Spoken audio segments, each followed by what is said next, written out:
ਵਾਹਿਗੁਰੂ ਜੀ ਕਾ ਖਾਲਸਾ ਵਾਹਿਗੁਰੂ ਜੀ ਕੀ ਫਤਿਹ। ਸਭ ਤੋਂ ਪਹਿਲਾਂ ਤਾਂ ਆਪ ਸਭ ਜੀ ਦਾ ਸਤੱਜੀ ਸ਼ਖਸੀਅਤ ਉਸਾਰੀ ਕੈਂਪ ਦੇ ਵਿੱਚ ਬਹੁਤ-ਬਹੁਤ ਸਵਾਗਤ ਹੈ ਜੀ। ਜੋ ਆਪ ਜੀ ਸਮੇਂ ਸਿਰ ਜੁੜਦੇ ਹੋ ਅਤੇ ਰੋਜ਼ਾਨਾ ਹੀ ਅਸੀਂ ਕੁਝ ਨਾ ਕੁਝ ਨਵਾਂ ਸਿੱਖਦੇ ਹਾਂ। ਹਰ ਰੋਜ਼ ਦੀ ਤਰ੍ਹਾਂ ਅਸੀਂ ਕੈਂਪ ਦੀ ਸ਼ੁਰੂਆਤ ਜਾਪ ਸੇਵਾ ਤੋਂ ਕਰਾਂਗੇ ਜੀ। ਅੱਜ ਦੀ ਜਾਪ ਸੇਵਾ ਲੈ ਰਹੇ ਨੇ ਨਵਦੀਪ ਕੌਰ ਜੀ, 16031 ਜ਼ੋਨ ਮਾਨਸਾ। ਵਾਹਿਗੁਰੂ ਜੀ ਕਾ ਖਾਲਸਾ ਵਾਹਿਗੁਰੂ ਜੀ ਕੀ ਫਤਿਹ। ਇਕ ਓਂਕਾਰ ਸਤਿਨਾਮ ਕਰਤਾ ਪੁਰਖ ਨਿਰਭਉ ਨਿਰਵੈਰ ਅਕਾਲ ਮੂਰਤ ਅਜੂਨੀ ਸੈਭੰ ਗੁਰ ਪ੍ਰਸਾਦ। ਇਕ ਓਂਕਾਰ ਸਤਿਨਾਮ ਕਰਤਾ ਪੁਰਖ ਨਿਰਭਉ ਨਿਰਵੈਰ ਅਕਾਲ ਮੂਰਤ ਅਜੂਨੀ ਸੈਭੰ ਗੁਰ ਪ੍ਰਸਾਦ। ਵਾਹਿਗੁਰੂ ਵਾਹਿਗੁਰੂ ਵਾਹਿਗੁਰੂ ਵਾਹਿਗੁਰੂ। ਵਾਹਿਗੁਰੂ ਜੀ ਕਾ ਖਾਲਸਾ ਵਾਹਿਗੁਰੂ ਜੀ ਕੀ ਫਤਿਹ। ਆਪ ਜੀ ਦਾ ਬਹੁਤ-ਬਹੁਤ ਧੰਨਵਾਦ। ਆਪ ਜੀ ਨੇ ਬੜੇ ਹੀ ਵਧੀਆ ਤਰੀਕੇ ਨਾਲ ਜਾਪ ਸੇਵਾ ਲਈ ਜੀ। ਅੱਗੇ ਕੀਰਤਨ ਸੇਵਾ ਲੈ ਰਹੇ ਨੇ ਜੀਵਨਜੋਤ ਕੌਰ ਜੀ, 13177 ਜ਼ੋਨ ਤਰਨਤਾਰਨ ਤੋਂ ਜੀ।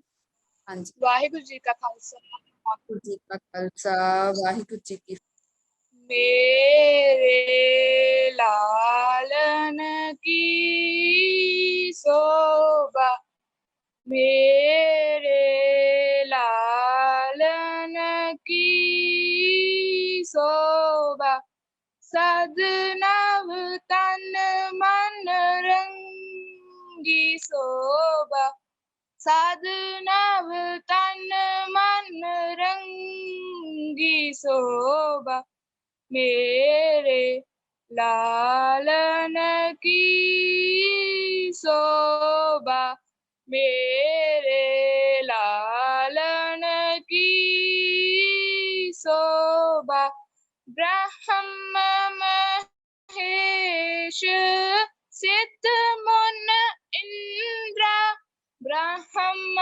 ਮਹੇਸ਼ ਸਿੱਧ ਮੁਨ ਇੰਦਰਾ, ਭਗਤ ਦਾਨ ਜਸ ਮੰਗੀ, ਭਗਤ ਦਾਨ ਜਸ ਮੰਗੀ, ਮੇਰੇ ਲਾਲਨ ਕੀ ਸੋਭਾ, ਮੇਰੇ ਲਾਲਨ ਕੀ ਸੋਭਾ, ਜੋਗ ਗਿਆਨ ਧਿਆਨ ਸ਼ੇਖ ਨਾਗੇ, ਜੋਗ ਗਿਆਨ ਧਿਆਨ ਸ਼ੇਖ ਨਾਗੇ, ਸਗਲ ਜਪ ਹੈ ਤਰੰਗੀ, ਸਗਲ ਜਪ ਹੈ ਤਰੰਗੀ,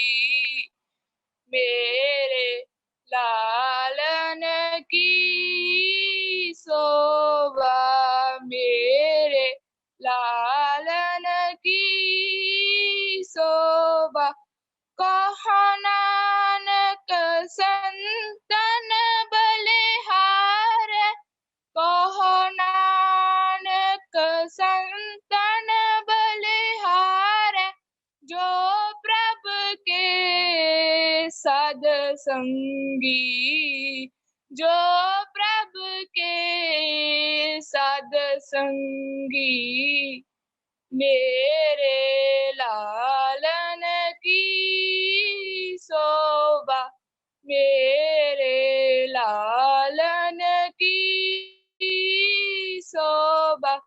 ਵਾਹਿਗੁਰੂ ਜੀ ਕਾ ਖਾਲਸਾ ਵਾਹਿਗੁਰੂ ਜੀ ਕੀ ਫਤਿਹ। ਵਾਹਿਗੁਰੂ ਜੀ ਕਾ ਖਾਲਸਾ ਵਾਹਿਗੁਰੂ ਜੀ ਕੀ ਫਤਿਹ। ਆਪ ਜੀ ਦਾ ਬਹੁਤ-ਬਹੁਤ ਧੰਨਵਾਦ ਜੀ। ਆਪ ਜੀ ਨੇ ਬੜਾ ਸੋਹਣਾ ਮੇਰੇ ਲਾਲਨ ਕੀ ਸ਼ੋਭਾ ਗਾਇਨ ਕੀਤਾ ਜੀ। ਬਹੁਤ-ਬਹੁਤ ਧੰਨਵਾਦ। ਹੁਣ ਅਸੀਂ ਸਾਡਾ ਅੱਜ ਦਾ ਪਹਿਲਾ ਸੈਸ਼ਨ ਸਟਾਰਟ ਕਰਦੇ ਹਾਂ ਜੀ, ਜੋ ਕਿ ਲੈ ਰਹੇ ਨੇ ਸਰ ਹਰਮੀਤ ਸਿੰਘ ਜੀ, ਜਿਨ੍ਹਾਂ ਦਾ ਵਿਸ਼ਾ ਹੈ ਗੁਰਬਾਣੀ ਨੁਕਤੇ। ਪੂਰੀ ਐਜੂਕੇਟ ਪੰਜਾਬ ਪ੍ਰੋਜੈਕਟ ਦੀ ਟੀਮ ਵੱਲੋਂ ਆਪ ਜੀ ਦਾ ਬਹੁਤ-ਬਹੁਤ ਸਵਾਗਤ ਕੀਤਾ ਜਾਂਦਾ ਹੈ ਜੀ। ਵਾਹਿਗੁਰੂ ਜੀ ਕਾ ਖਾਲਸਾ ਵਾਹਿਗੁਰੂ ਜੀ ਕੀ ਫਤਿਹ। ਆਵਾਜ਼ ਆ ਰਹੀ ਹੈ ਜੀ? ਹਾਂਜੀ ਹਾਂਜੀ, ਠੀਕ ਹੈ ਜੀ।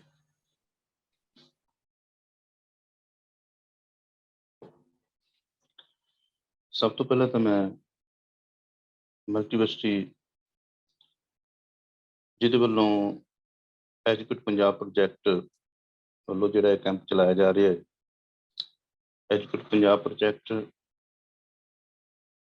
ਜਿਹਦੇ ਵਿੱਚੋਂ ਖਾਸ ਤੌਰ ਤੇ ਸਰਦਾਰ ਜਸਵਿੰਦਰ ਸਿੰਘ ਜੀ ਖਾਲਸਾ ਔਰ ਬੀਬੀ ਜਸਪ੍ਰੀਤ ਕੌਰ, ਜਿਨ੍ਹਾਂ ਨੇ ਵਿਸ਼ੇਸ਼ ਉਪਰਾਲਾ ਕਰਕੇ ਇਮੀਡੀਏਟ ਰਾਹੀਂ ਗੁਰਬਾਣੀ ਦੀ ਜਾਣਕਾਰੀ ਔਰ ਇਹ ਜਿਹੜਾ ਡਿਵੈਲਪਮੈਂਟ ਕੈਂਪ ਜਿਹੜਾ ਹੈ, ਜਿਹੜਾ ਮਨੁੱਖੀ ਸ਼ਖਸੀਅਤ ਨੂੰ ਉਭਾਰਨ ਦਾ, ਉਹ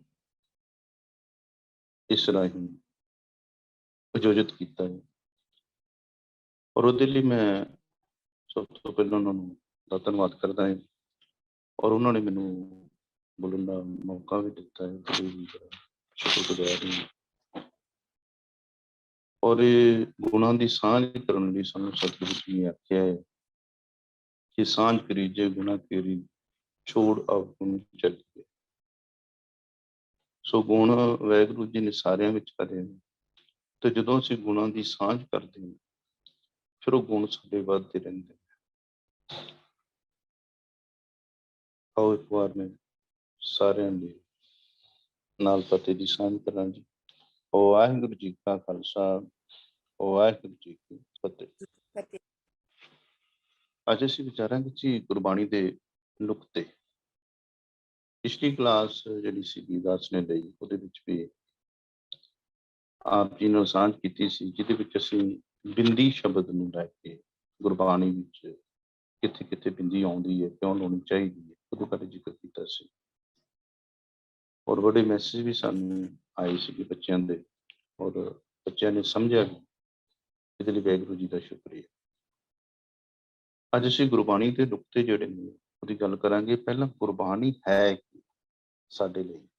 ਮੈਂ ਪਿਛਲੇ ਲੈਕਚਰ ਬੇਨਤੀ ਕੀਤੀ ਸੀ ਵੀ ਸਾਡਾ ਜੀਵਨ ਦਾ ਆਧਾਰ ਹੈ। ਅੱਜ ਅਸੀਂ ਗੱਲ ਕਰਾਂਗੇ ਜਿਹੜੀ ਉਹਦੇ ਵਿੱਚ ਦੇਖੋ, ਗੁਰਬਾਣੀ ਦੇ ਲਈ ਜਦੋਂ ਅਸੀਂ ਗੱਲ ਕਰਦੇ ਹਾਂ ਤੇ ਗੁਰਬਾਣੀ ਤੋਂ ਬਿਨਾਂ ਸਿੱਖ ਹੈ ਹੀ ਨਹੀਂ। ਇਹ ਗੱਲ ਕਹਿ ਲਓ, ਆਧਾਰ ਦਾ ਮਤਲਬ ਇਹ ਹੁੰਦਾ। ਇੱਕ ਸ਼ਬਦ ਆਪ ਜੀ ਦੇ ਸਾਹਮਣੇ ਆ ਰਿਹਾ ਸਕਰੀਨ ਤੇ, ਸ਼੍ਰੀ ਰਾਗ ਮਹਿਲਾ ਤੀਜਾ, ਮਾਇਆ ਮੋਹ ਮੇਰੇ ਪ੍ਰਭ ਕੀਨਾ, ਆਪੇ ਭਰਮ ਭੁਲਾਏ, ਮਨਮੁਖ ਕਰਮ ਕਰੇ ਨਹੀਂ ਬੁੱਝੈ, ਬਿਰਥਾ ਜਨਮ ਗਵਾਏ। ਗੁਰਬਾਣੀ ਇਸ ਜਗ ਮਹਿ ਚਾਨਣ, ਕਰਮ ਵਸੈ ਮਨ ਆਏ, ਮਨ ਰੇ ਨਾਮ ਜਪੋ ਸੁਖ ਹੋਏ, ਗੁਰ ਪੂਰਾ ਸਾਲਾਹੀਐ, ਸਹਿਜ ਮਿਲੈ ਪ੍ਰਭ ਸੋਏ। ਰਹਾਓ। ਹੁਣ ਇਸ ਸ਼ਬਦ ਦੇ ਵਿੱਚ ਸਤਿਗੁਰੂ ਜੀ ਨੇ ਸਾਨੂੰ ਗੁਰਬਾਣੀ ਵਾਸਤੇ ਦੱਸ ਦਿੱਤਾ ਵੀ ਗੁਰਬਾਣੀ ਤੇ ਸਿੱਖ ਦਾ ਕੀ ਨਾਤਾ ਹੈ। ਧੰਨ ਗੁਰੂ ਅਮਰਦਾਸ ਮਹਾਰਾਜ ਜੀ ਦਾ ਸ਼ਬਦ ਹੈ। ਇਹ ਸਤਿਗੁਰੂ ਜੀ ਦੇ ਵਿੱਚ ਕਹਿ ਰਹੇ ਨੇ ਕਿ ਮਾਇਆ ਮੋਹ ਮੇਰੇ ਪ੍ਰਭ ਕੀਨਾ। ਅਸੀਂ ਜਿੰਨੇ ਵੀ ਧਰਮ ਦੀ ਦੁਨੀਆ ਦੀ ਗੱਲ ਕਰਦੇ ਹਾਂ, ਜਦੋਂ ਧਰਮ ਸਥਾਨਾਂ ਤੇ ਜਾਂਦੇ ਹਾਂ, ਚਾਹੇ ਕੋਈ ਵੀ ਮੱਤ ਵਾਲਾ ਹੋਵੇ, ਤਕਰੀਬਨ ਉਹਨਾਂ ਨੇ ਮਾਇਆ ਦੀ ਗੱਲ ਕੀਤੀ ਹੈ। ਹਿੰਦੂ ਮੱਤ ਵਾਲੇ ਨੇ ਇਹਨੂੰ ਮਾਇਆ ਆਖਿਆ ਆ, ਸਿੱਖੀਜ਼ਮ ਦੇ ਵਿੱਚ ਜਾਂ ਸਿੱਖ ਮੱਤ ਵਿੱਚ ਅਸੀਂ ਇਹਨੂੰ ਮਾਇਆ ਕਹਿੰਦੇ ਹਾਂ, ਔਰ ਮੁਸਲਮਾਨ ਵੀਰ ਨੂੰ ਹਊਆ ਕਹਿੰਦੇ। ਈਸਾਈਆਂ ਨੇ ਇਹਦਾ ਜਿਹੜਾ ਸਿਸਟਮ ਥੋੜਾ ਵੱਖਰਾ ਰੱਖਿਆ ਹੈ, ਔਰ ਉਹਨਾਂ ਸ਼ੈਤਾਨ ਦੇ ਨਾਲ ਜੋੜ ਕੇ ਗੱਲ ਨੂੰ ਅੱਗੇ ਵਧਾਇਆ ਵੀ ਇੱਕ ਸ਼ੈਤਾਨ ਹੈ, ਇੱਕ ਪਰਮਾਤਮਾ ਹੈ, ਉਹ ਸ਼ੈਤਾਨ। ਹੁਣ ਜਦੋਂ ਮਾਇਆ ਮੋਹ ਮੇਰੇ ਪ੍ਰਭ ਕੀਨਾ, ਭਾਵ ਮੇਰੇ ਵਾਹਿਗੁਰੂ ਜੀ ਨੇ ਇਹ ਮਾਇਆ ਮੋਹ ਜਿਹੜਾ ਪੈਦਾ ਕੀਤਾ, ਕੀਨਾ ਦਾ ਮਤਲਬ ਕਰ ਦਿੱਤਾ ਹੈ, ਪੈਦਾ ਕੀਤਾ ਹੈ। ਆਪੇ ਭਰਮ ਭੁਲਾਏ, ਆਪ ਹੀ ਜੀਵ ਨੂੰ ਮਾਇਆ ਦੇ ਮੋਹ ਵਿੱਚ ਲਾਇਆ। ਇਹ ਜਨਮ ਤੋਂ ਹੀ ਮਾਇਆ ਦੇ ਮੋਹ ਵਿੱਚ ਲੱਗ ਜਾਂਦਾ ਹੈ। ਧੰਨ ਗੁਰੂ ਅਮਰਦਾਸ ਮਹਾਰਾਜ ਨੇ ਉੱਥੇ ਵੀ ਗੱਲ ਕੀਤੀ ਕਿ ਜਾਤ ਸੁਭਾਣਾ ਤਾਂ ਜੰਮਿਆ ਪਰਿਵਾਰ ਭਲਾ ਪਾਇਆ, ਲਿਵ ਛੁਟਕੀ ਲੱਗੀ ਤ੍ਰਿਸ਼ਨਾ ਮਾਇਆ ਵਰਤਾ ਹੈ। ਜਿਹੜੀ ਵਾਹਿਗੁਰੂ ਜੀ ਨੇ ਮਾਇਆ ਪੈਦਾ ਕੀਤੀ ਸੀ, ਉਸ ਮਾਇਆ ਦਾ ਹੁਕਮ ਵਰਤ ਜਾਂਦਾ। ਅਮਰਤਾ ਅਰਥ ਹੁਕਮ। ਮਾਇਆ ਅਮਰ ਵਰਤਾਏ। ਹੁਣ ਵਾਹਿਗੁਰੂ ਜੀ ਦੀ ਕੀਤੀ ਮਾਇਆ ਦੇ ਵਿੱਚ ਜੀਵ ਜਿਹੜੇ ਭਰਮ ਵਿੱਚ ਪੈ ਕੇ, ਭੁਲੇਖੇ ਵਿੱਚ ਪੈ ਕੇ ਭਰਮਦੇ ਫਿਰਦੇ ਨੇ, ਤੇ ਜਿਹੜੇ ਤੇ ਮਨ ਦੇ ਪਿੱਛੇ ਲੱਗ ਜਾਂਦੇ ਨੇ। ਅਗਲੀ ਗੱਲ ਕਹਿੰਦੇ ਨੇ, ਮਨਮੁਖ ਕਰਮ ਕਰੇ ਨਹੀਂ ਬੂਝੈ। ਜਿਹੜੇ ਮਨ ਦੇ ਪਿੱਛੇ ਲੱਗ ਕੇ ਤੇ ਕਰਮ ਕਰਦੇ ਨੇ। ਹੁਣ ਇੱਥੇ ਕਰਮ ਦੀ ਗੱਲ ਜਿਹੜੀ ਹੈ ਨਾ, ਉਹ ਧਰਮ ਦੇ ਕਰਮ ਹੀ ਕਰਦੇ ਪਏ ਨੇ, ਕਰਦੇ ਤੇ ਧਰਮ ਦੇ ਕਰਮ ਨੇ, ਪਰ ਆਪਣੇ ਮਨ ਦੇ ਪਿੱਛੇ ਲੱਗ ਕੇ ਕਰਦੇ ਪਏ ਨੇ ਧਰਮ ਦੇ ਕਰਮ, ਜਿਨ੍ਹਾਂ ਨੂੰ ਮੰਨੀ ਬੈਠੇ ਨੇ ਧਰਮ ਕਰਮ। ਜਿਵੇਂ ਮਨੌਤ ਬਣਾ ਦਿੱਤੀ ਕਿਸੇ ਨੇ, ਜਿਵੇਂ ਦੱਸ ਦਿੱਤਾ ਉਵੇਂ ਕਰ ਲਿਆ, ਪਰ ਆਪਣੇ ਮਨ ਦੀ ਮੰਨ ਕੇ ਕਰ ਰਹੇ। ਮਨਮੁਖ ਕਰਮ ਕਰੇ ਨਹੀਂ ਬੂਝੈ, ਬਿਰਥਾ ਜਨਮ ਗਵਾਏ। ਉਹ ਜਿਹੜੇ ਮਨਮੁਖ ਨੇ ਨਾ, ਜਿਹੜੇ ਮਨ ਦੇ ਪਿੱਛੇ ਲੱਗ ਕੇ ਕਰਮ ਕਰੀ ਜਾਂਦੇ ਨੇ, ਭਾਵੇਂ ਕਰਦੇ ਧਰਮ ਦੇ ਕਰਮੇ, ਪਰ ਸਮਝਦੇ ਕੋਈ ਨਹੀਂ। ਬੂਝੇ ਦਾ ਮਤਲਬ ਸਮਝਦੇ ਨਹੀਂ, ਸਮਝ ਕੇ ਨਹੀਂ ਕੰਮ ਕਰ ਰਹੇ, ਮਨ ਦੇ ਮੰਗਰ ਲੱਗ ਕੇ ਕਰੀ ਜਾਂਦੇ। ਬਿਰਥਾ ਜਨਮ ਗਵਾਏ, ਉਹ ਆਪਣਾ ਜਨਮ ਅਜਾਈ ਗਵਾ ਦਿੰਦੇ ਨੇ, ਵਿਅਰਥ ਗਵਾ। ਤੇ ਸਤਿਗੁਰੂ ਜੀ ਕਹਿੰਦੇ ਨੇ ਕਿ ਫਿਰ ਹੁਣ ਜਿਹੜੇ ਇਸ ਤਰ੍ਹਾਂ ਆਪਣਾ ਜਨਮ ਅਜਾਈ ਗਵਾਏ ਬੈਠੇ ਨੇ, ਜਿਹੜੇ ਭਰਮ ਭੁਲੇਖੇ ਵਿੱਚ ਪਏ ਨੇ, ਉਹਨਾਂ ਨੂੰ ਗਿਆਨ ਕਿੱਥੋਂ ਮਿਲੇ, ਉਹ ਸਮਝਣ ਕਿਵੇਂ, ਉਹਨਾਂ ਦੇ ਜੀਵਨ ਰਾਹ ਵਿੱਚ ਚਾਨਣ ਕਿਵੇਂ ਹੋਵੇ। ਤੇ ਸਤਿਗੁਰੂ ਕਹਿੰਦੇ, ਗੁਰਬਾਣੀ ਇਸ ਜਗ ਮੈਂ ਚਾਨਣ, ਕਰਮ ਵਸੈ ਮਨ ਆਏ। ਗੁਰਬਾਣੀ ਜਿਹੜੀ ਹੈ ਇਸ ਜਗਤ ਦੇ ਵਿੱਚ ਚਾਨਣ ਹੈ, ਸਿੱਖ ਲਈ, ਕੇਵਲ ਸਿੱਖ ਲਈ ਨਹੀਂ, ਜਿਹੜਾ ਮਰਜੀ ਇਸ ਚਾਨਣ ਤੋਂ ਪ੍ਰਕਾਸ਼ ਲੈ ਸਕਦਾ ਹੈ, ਸਮਝਾ ਸਕਦਾ, ਕਿਉਂਕਿ ਚਾਨਣ ਵਿੱਚ ਸਾਨੂੰ ਦਿਖਦਾ ਹੈ, ਸਮਝ ਆਉਂਦੀ ਹੈ। ਅੰਧੇਰੇ ਵਿੱਚ ਅਸੀਂ ਸਮਝ ਨਹੀਂ ਸਕਦੇ, ਦੇਖ ਨਹੀਂ ਸਕਦੇ। ਤੋ ਸਤਿਗੁਰੂ ਕਹਿੰਦੇ, ਗੁਰਬਾਣੀ ਇਸ ਜਗ ਮੈਂ ਚਾਨਣ, ਕਰਮ ਵਸੈ ਮਨ ਆਏ। ਕਰਮ ਦੇ ਇੱਥੇ ਅਰਥ ਨੇ, ਇਹ ਫਾਰਸੀ ਦਾ ਸ਼ਬਦ ਹੈ ਕਰਮ। ਮੰਮੀ ਨੂੰ ਸਿਹਾਰੀ ਆ ਗਈ, ਇਹਦੇ ਅਰਥ ਨੇ ਕਿ ਦੁਆਰਾ, ਰਾਹੀਂ। ਇਹਦਾ ਮਤਲਬ ਕਰਮ ਦੇ ਅਰਥ ਨੇ ਬਖਸ਼ਿਸ਼, ਬਖਸ਼ਿਸ਼ ਦੁਆਰਾ, ਬਖਸ਼ਿਸ਼ ਰਾਹੀਂ ਹੀ ਇਹ ਗੁਰਬਾਣੀ ਹਿਰਦੇ ਚ ਆ ਵਸਦੀ ਹੈ, ਚਾਨਣ ਕਰਦੀ ਹੈ। ਵਾਹਿਗੁਰੂ ਦੀ ਬਖਸ਼ਿਸ਼ ਨਾਲ ਗੁਰਬਾਣੀ ਇਸ ਜਗ ਮੈਂ ਚਾਨਣ, ਕਰਮ ਵਸੈ ਮਨ ਆਏ। ਮਨ ਰੇ ਨਾਮ ਜਪੋ ਸੁਖ ਹੋਏ। ਅੱਗੇ ਕਹਿੰਦੇ, ਜਦੋਂ ਤੂੰ ਗੁਰਬਾਣੀ ਨੂੰ ਜਾਣੇਗਾ, ਸਮਝੇਗਾ, ਤੇਰੇ ਹਿਰਦੇ ਚ ਚਾਨਣ ਕਰ ਦੇਗੀ, ਫਿਰ ਤੈਨੂੰ ਸਮਝ ਆਏਗੀ ਇਹ ਨਾਮ ਜਪਣਾ ਹੈ, ਉਂਝ ਨਹੀਂ। ਮਨ ਰੇ ਨਾਮ ਜਪੋ ਸੁਖ ਹੋਏ। ਇਸ ਨਾਮ ਨਾਲ ਹੀ ਸੁਖ ਪ੍ਰਾਪਤ ਹੋ ਸਕਦਾ ਆ। ਗੁਰ ਪੂਰਾ ਸਾਲਾਹੀ ਹੈ, ਪਰ ਇਹ ਜਪਣਾ ਕਿਵੇਂ ਆ, ਪ੍ਰਭੂ ਦੀ ਸਿਫਤ ਸਲਾਹ ਕਰਨੀ ਕਿਵੇਂ ਆ, ਪੂਰੇ ਗੁਰੂ ਰਾਹੀਂ। ਤੇ ਫਿਰ ਗੁਰੂ ਕੌਣ ਹੈ ਜੀ? ਬਾਣੀ ਗੁਰੂ, ਗੁਰੂ ਹੈ ਬਾਣੀ। ਬਾਣੀ ਦੀ ਵੈਲਿਊ ਦੇਖੋ ਸਿੱਖ ਲਈ, ਇਹ ਗੁਰਬਾਣੀ ਹੀ ਗੁਰੂ ਹੈ। ਗੁਰ ਪੂਰਾ ਸਾਲਾਹੀਐ, ਸਹਿਜ ਮਿਲੇ ਪ੍ਰਭ ਸੋਏ। ਜਿਹੜਾ ਆਪਣੇ ਗੁਰੂ ਦੇ ਰਾਹੀਂ ਜਾਂ ਗੁਰੂ ਦੀ ਸਿਫਤ ਸਲਾਹ ਰਾਹੀਂ ਉਸ ਪਰਮਾਤਮਾ ਦੀ ਸਿਫਤ ਸਲਾਹ ਕਰਦਾ ਹੈ, ਉਹਨੂੰ ਆਤਮਿਕ ਅਡੋਲਤਾ ਵਿੱਚ ਉਹ ਪਰਮਾਤਮਾ ਮਿਲ ਜਾਂਦਾ ਹੈ, ਸਹਿਜੇ ਹੀ ਉਹ ਆਤਮਿਕ ਅਡੋਲਤਾ ਵਿੱਚ ਆ ਜਾਂਦਾ ਹੈ। ਤੋ ਗੁਰਬਾਣੀ ਸਾਡੇ ਲਈ ਇੰਨੀ ਜ਼ਰੂਰੀ ਹੈ। ਅੱਗੇ ਇੱਕ ਹੋਰ ਸ਼ਬਦ ਆ ਪੜੋ, ਧੰਨ ਗੁਰੂ ਰਾਮਦਾਸ ਮਹਾਰਾਜ ਦਾ ਸ਼ਬਦ ਹੈ। ਉੱਥੇ ਸਤਿਗੁਰੂ ਜੀ ਕਹਿੰਦੇ, ਰਤਨਾ ਰਤਨ ਪਦਾਰਥ ਬਹੁ ਸਾਗਰ ਭਰਿਆ, ਰਾਮ ਬਾਣੀ ਗੁਰਬਾਣੀ ਲਾਗੈ, ਤਿੰਨ ਹੱਥ ਚੜਿਆ ਰਾਮ। ਗੁਰਬਾਣੀ ਲਾਗੇ ਤਿੰਨ ਹੱਥ ਚੜਿਆ, ਨਿਰਮੋਲਕ ਰਤਨ ਅਪਾਰਾ। ਹੁਣ ਇਹਨੂੰ ਸ਼ਬਦ ਨੂੰ ਧਿਆਨ ਨਾਲ ਪੜੋ। ਸਤਿਗੁਰੂ ਕਹਿੰਦੇ, ਰਤਨਾ ਰਤਨ ਪਦਾਰਥ ਬਹੁ ਸਾਗਰ ਭਰਿਆ ਰਾਮ। ਇੱਥੇ ਹੁਣ ਕਿਹਦੀ ਗੱਲ ਕਰਦੇ ਨੇ? ਸਰੀਰ ਦੀ। ਆ ਸਰੀਰ ਰੂਪੀ ਸਮੁੰਦਰ ਜਿਹੜਾ ਹੈ, ਸਾਗਰ ਜਿਹੜਾ ਹੈ, ਇਹਦੇ ਵਿੱਚ ਬੜੇ ਪਦਾਰਥ ਨੇ, ਬੜੇ ਰਤਨ, ਕੀਮਤੀ ਰਤਨ। ਕਿਹੜੇ? ਗੁਣਾ ਰੂਪੀ ਰਤਨ। ਪਰ ਜੇ ਇਹਨਾਂ ਗੁਣਾ ਰੂਪੀ ਰਤਨਾਂ ਦੀ ਅਸੀਂ ਸਾਰ ਨਾ ਜਾਣੀਏ, ਅਸੀਂ ਸਮਝ ਨਾ ਸਕੇ, ਭਾਵੇਂ ਕਿੱਡਾ ਵੱਡਾ ਗੁਣ ਹੋਵੇ, ਕਿੱਡੀ ਕੀਮਤੀ ਚੀਜ਼ ਹੋਵੇ, ਕਿੰਨਾ ਕੀਮਤੀ ਰਤਨ ਹੋਵੇ, ਜੇ ਉਹਦੀ ਸਾਨੂੰ ਸਮਝ ਹੀ ਨਹੀਂ ਤੇ ਅਸੀਂ ਉਹ ਵੀ ਗਵਾ ਦਿੰਦੇ, ਉਹਨੂੰ ਖਰਾਬ ਕਰ ਦਿੰਦੇ। ਗੁਣ ਰੂਪੀ ਰਤਨ ਖਰਾਬ ਹੋ ਜਾਂਦਾ ਆਪਣੇ ਆਪ, ਜੇ ਉਹਨੂੰ ਸੰਭਾਲੀਏ ਨਾ ਆਪਣੇ ਆਪ ਖਤਮ ਹੋ ਜਾਂਦਾ, ਆਪਣੇ ਆਪ ਖਰਾਬ ਹੋ ਜਾਂਦਾ, ਜੇ ਉਹਦੀ ਸੰਭਾਲ ਨਾ ਕਰੀਏ, ਜੇ ਉਹਦੀ ਕਦਰ ਨਾ ਕਰੀਏ। ਹੁਣ ਇੱਕ ਉਦਾਹਰਨ ਮੈਂ ਆਪ ਜੀ ਦੇ ਸਾਹਮਣੇ ਰੱਖੀ ਹੈ ਕਿ ਮਾਨੋ ਅਸੀਂ ਗੁਣ ਲੈ ਕੇ ਆਉਣੇ ਆਪਣੇ ਘਰ ਵਿੱਚ, ਖਾਣ ਵਾਸਤੇ ਲਿਆਉਣੇ, ਅਸੀਂ ਕੋਈ ਫਰੂਟ, ਸੇਬ ਲਿਆਂਦਾ, ਐਪਲ ਲੈ ਕੇ ਆਏ, ਉਹ ਗੁਣ ਹੀ ਆ ਨਾ ਸਾਡੇ ਲਈ, ਅਸੀਂ ਖਾਵਾਂਗੇ ਸਾਨੂੰ ਚੰਗੀ ਸਿਹਤ ਦੇਵੇਗਾ। ਔਰ ਇੱਥੋਂ ਤੱਕ ਕਹਿੰਦੇ ਨੇ ਵੀ ਜਿਹੜਾ ਰੋਜ਼ ਇੱਕ ਸੇਬ ਖਾਂਦਾ ਹੈ ਨਾ, ਉਹਨੂੰ ਡਾਕਟਰ ਕੋਲ ਜਾਣ ਦੀ ਲੋੜ ਨਹੀਂ ਪੈਂਦੀ। ਇਹਦਾ ਮਤਲਬ ਬੜਾ ਵੱਡਾ ਗੁਣ ਆ ਉਹਦੇ ਵਿੱਚ। ਪਰ ਉਸ ਸੇਬ ਦੀ ਤੁਸੀਂ ਸੰਭਾਲ ਨਾ ਕਰੋ, ਚੁੱਪ ਕਰਕੇ ਰੱਖ ਦਿਓ, ਰੱਖਾ ਰਹਿਣ ਦਿਓ। ਪਹਿਲੀ ਗੱਲ ਤੇ ਅਸੀਂ ਉਹਨੂੰ ਸੰਭਾਲ ਕੇ ਰੱਖਦੇ ਨਾ, ਪਹਿਲਾਂ ਫ੍ਰਿਜ ਵਿੱਚ ਰੱਖਦੇ ਤਾਂ ਕਿ ਉਹ ਖਰਾਬ ਨਾ ਹੋਵੇ, ਫਿਰ ਉਹਨੂੰ ਛੇਤੀ ਵਰਤ ਲੈਂਦੇ।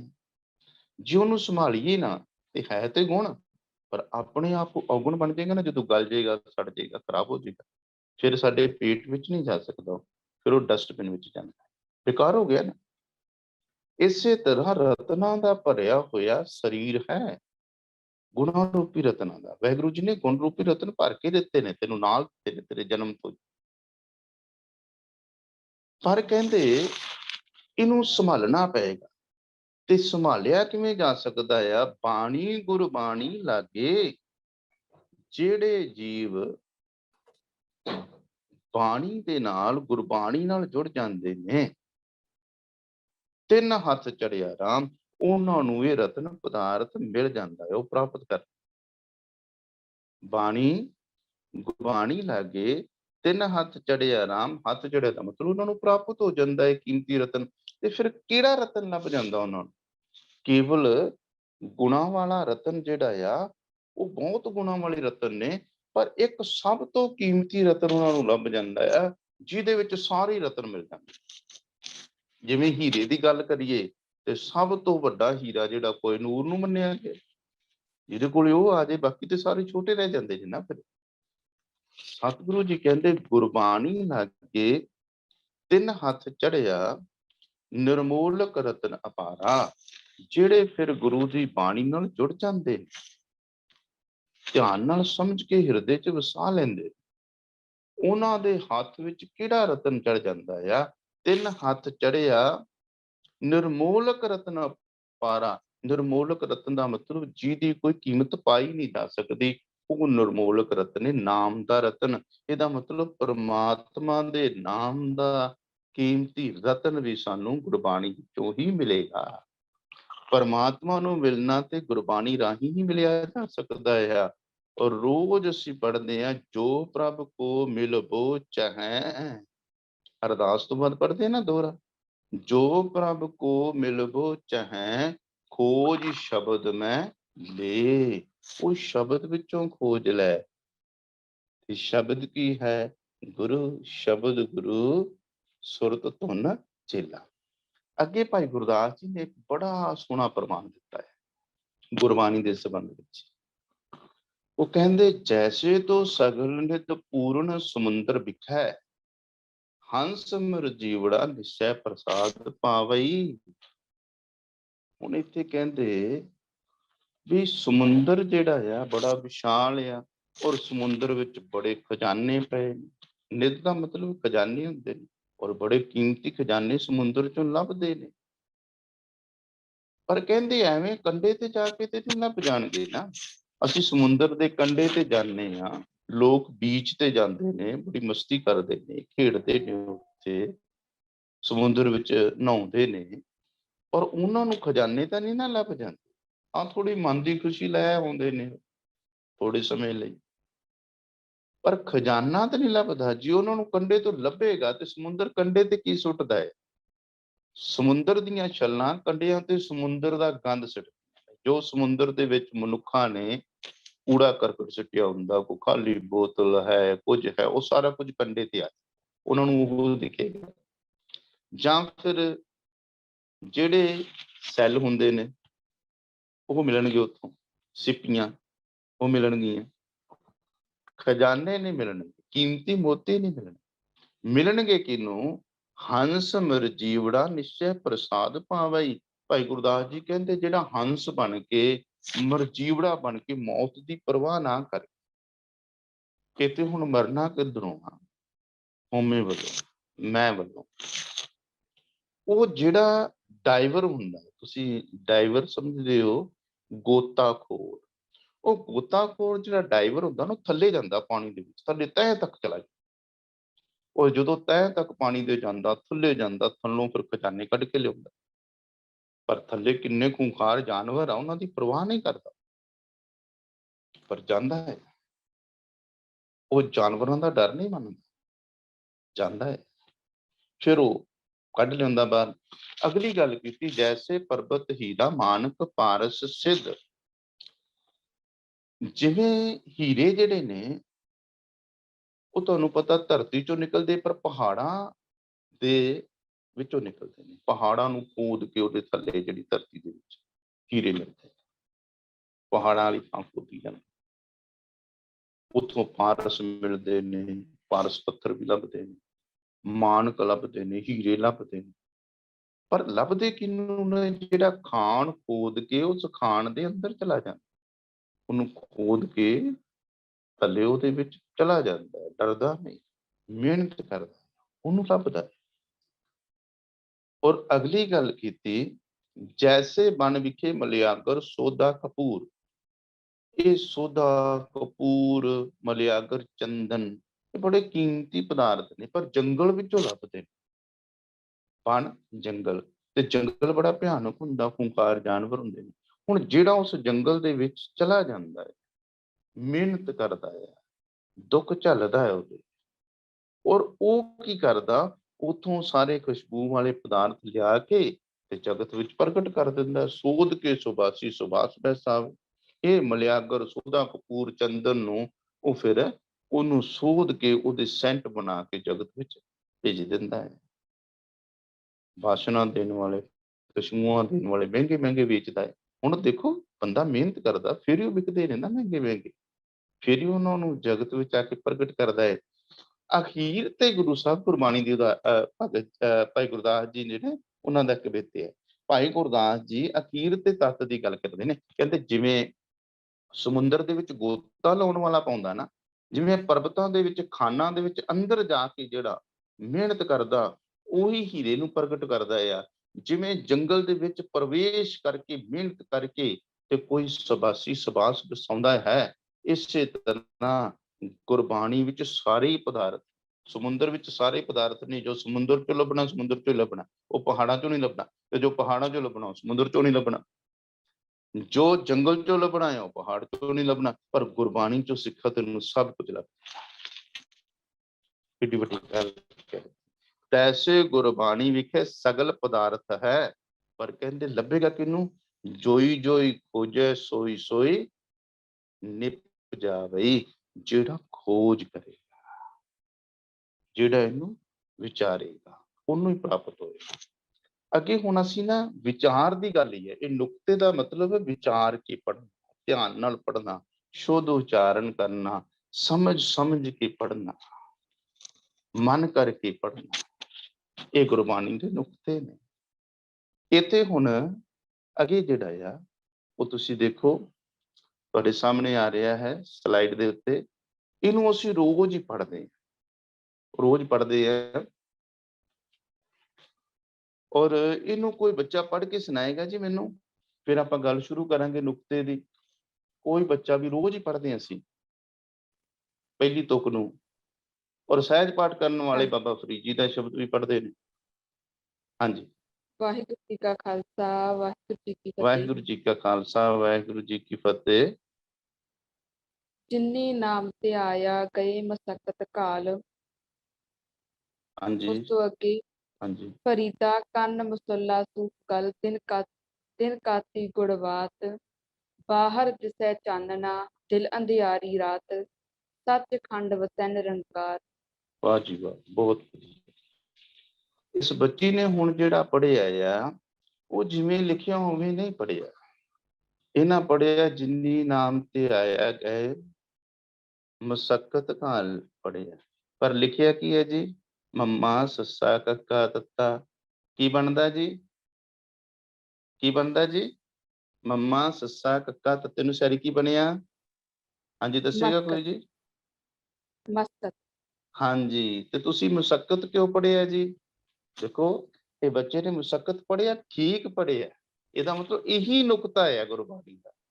ਇਹਨੂੰ ਮਸਕਤ ਨਹੀਂ ਪੜਨਾ, ਇਹਨੂੰ ਮੁਸੱਕਤ ਹੀ ਪੜਨਾ ਹੈ। ਹੁਣ ਇਹਦਾ ਕਾਰਨ ਕੀ ਹੈ? ਇੱਕ ਮਾਤਰਾ ਆ ਜਿਹੜੀ ਗੁਰਬਾਣੀ ਵਿੱਚ ਸਾਨੂੰ ਨਹੀਂ ਲੱਭਦੀ।